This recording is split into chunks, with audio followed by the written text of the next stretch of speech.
Hi guys, ഞാൻ ഇപ്പം already പറഞ്ഞൊരു സിനിമയുടെ ഒന്നും കൂടി അതിനെപ്പറ്റി ഒരു വീഡിയോ ചെയ്യാമെന്ന് വിചാരിച്ചു. കാരണം ആ വീഡിയോയ്ക്ക് വ്യൂ എന്ന് വെച്ച് കഴിഞ്ഞാൽ എനിക്ക് സാധാരണ ഒരു 100-150 റിവ്യൂ കിട്ടുന്നിടത്ത് വെറും 85 വ്യൂ ആണ് കിട്ടിയത്. അതേപോലെയാണ് ആ സിനിമയുടെ അവസ്ഥ. സാധാരണ എല്ലാവരും കാണുന്നതിൻ്റെ പകുതി പോലും ആ സിനിമ കണ്ടിട്ടില്ലായിരിക്കാം. ഹലോ ഗൈസ്, ഇപ്പം ഫോണ് ഓവർ ഹീറ്റ് കാരണം ചെറുതായിട്ടൊന്ന് സ്റ്റോപ്പ് ആയിപ്പോയി. അപ്പം പറഞ്ഞു വന്നത്, ഈ സിനിമയും എൻ്റെ വീഡിയോയും ഏകദേശം ഒരേപോലെയാണ്.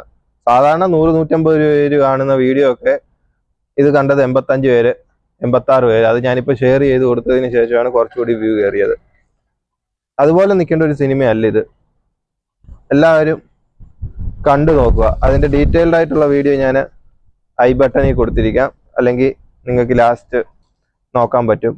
സിനിമ എല്ലാവരും അതിനെ ഒന്ന് സപ്പോർട്ട് ചെയ്യുക. ഇത് ഞാൻ പ്രൊമോഷനോ കാര്യമൊന്നുമല്ല. കാരണം ഇതുപോലൊരു സിനിമ മലയാളത്തിൽ ഇറങ്ങിയിട്ട് നമ്മൾ സപ്പോർട്ട് ചെയ്തില്ല എങ്കിൽ ഞാൻ ഈ റിവ്യൂ എന്ന് പറഞ്ഞ് നടക്കുന്നത് വൃത്തിയാണ്. ഞാൻ റിവ്യൂ എന്ന് പറഞ്ഞ് നടക്കുന്നതല്ല, ഞാൻ ഇവിടെ ഫ്രീ ആയിട്ട് കിട്ടുന്ന സമയങ്ങളിൽ എൻ്റെ ഒരു സന്തോഷത്തിന് വേണ്ടിയിട്ടാണ് ഞാൻ വീഡിയോ ഇടുന്നത്. അപ്പം അങ്ങനെ വെച്ച് നടക്കുമ്പോഴും ഈ ഒരു സിനിമ പ്രൊമോട്ട് ചെയ്യണമെന്ന് എനിക്ക് തോന്നി. കാരണം ബാക്കിയുള്ള ആരെങ്കിലുമൊക്കെ കണ്ട് കൊള്ളാവുന്ന റിവ്യൂ ചെയ്യുന്ന ആരെങ്കിലുമൊക്കെ കണ്ടിട്ട് ഈ സിനിമ കണ്ട് റിവ്യൂ ചെയ്യുന്നിടം വരെ ഒന്ന് സപ്പോർട്ട് ചെയ്യണമെന്ന് എനിക്ക് തോന്നി. ഒരു ഡീസൻറ്റ് മൂവി നമുക്ക് റിപ്പീറ്റ് അടിച്ചു വേണമെങ്കിലും കാണാം. വൺ ടൈം വാച്ചബിൾ എന്ന് പറഞ്ഞ് കുറയ്ക്കാൻ പറ്റില്ല. 1.5 മണിക്കൂർ എല്ലാ ഭാഗവും കൊണ്ടും, കഥ കൊണ്ടായാലും ടെക്നിക്കൽ സൈഡ് കൊണ്ടായാലും ആക്ടിങ് കൊണ്ടായാലും എല്ലാം കൊണ്ടും 1.5 മണിക്കൂർ നമുക്കൊരു ഹോളിവുഡ് ലെവല് സാധനം തന്നിട്ട് നമ്മൾ അതിനെപ്പറ്റി പറയാതിരിക്കുമ്പോൾ മോശമല്ലേ? അതുകൊണ്ട് മാത്രമാണ് ഞാൻ ഈ വീഡിയോ ഒന്നുകൂടി അപ്ലോഡ് ചെയ്യാമെന്ന് വിചാരിക്കുന്നത്.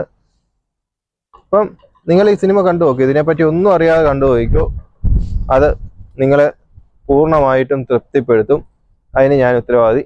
നിങ്ങൾക്കത് ഇഷ്ടപ്പെട്ടില്ല എങ്കിൽ നിങ്ങൾ ധൈര്യമായിട്ട് വന്ന് കമൻറ്റിൽ പറഞ്ഞോ, എനിക്കൊരു കുഴപ്പമില്ല. അപ്പം അടുത്തൊരു വീഡിയോയുമായിട്ട് വീണ്ടും കാണാം ഗൈസ്. ബൈ. നീ എവിടെ പരിപാടി അവതരിപ്പിച്ചാലും ഇത് തന്നെയാണല്ലോ നിന്റെ വിധി.